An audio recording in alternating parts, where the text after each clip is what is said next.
আমাৰ কাৰ্যকৰ্তাসকলক ক'লো যে আমি কম সিটত ইলেকশ্যন খেলিম তেতিয়া মোক তেওঁলোকে ক'লে যে দাদা আপুনি এবাৰ নিজে বিটিআৰখন ঘূৰি চাওক আপুনি বুজি পাব যে আমি কেইটা সিটত ইলেকশ্যন উঠিব লাগে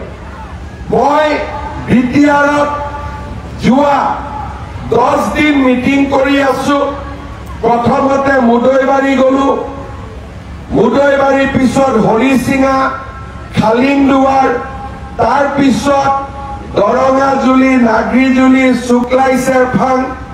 মথনগুৰি মুছলপুৰ তাৰ পিছত মই গলো সুবাইদাৰ তাৰ পিছত মানস চেৰফাং থুৰিবাৰী ফকিৰাগ্ৰাম দতমা আকৌ মই ওদালগুৰিত গলো ননৈ চেৰফাং খৈৰাবাৰী ভেৰগাঁও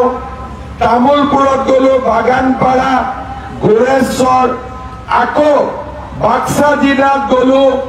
আমাৰ ককলাবাৰী হালবাৰী তাৰ পিছত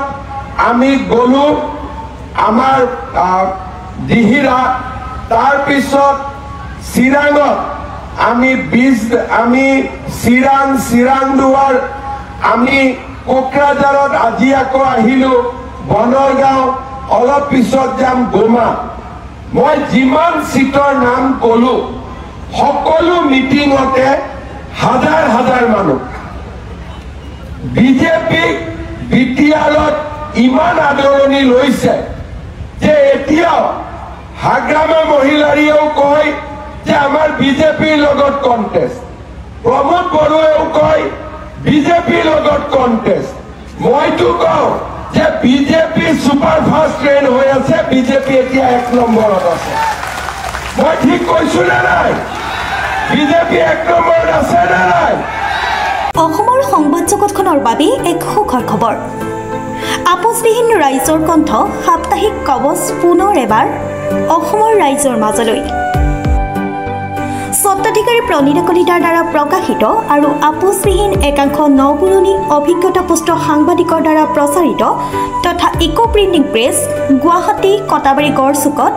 মুদ্ৰিত সাপ্তাহিক কবচ এতিয়া অসমৰ বিভিন্ন প্ৰান্তত উপলব্ধ আমাৰ ঠিকনা মুখ্য কাৰ্যালয় অসম ফৰেষ্ট স্কুল হৰিমন্দিৰ পথ গুৱাহাটী আৰু উপ কাৰ্যালয় Kalita market Bijoynagar Kamrup Assam mobile number হৈছে 9435114666 7002472813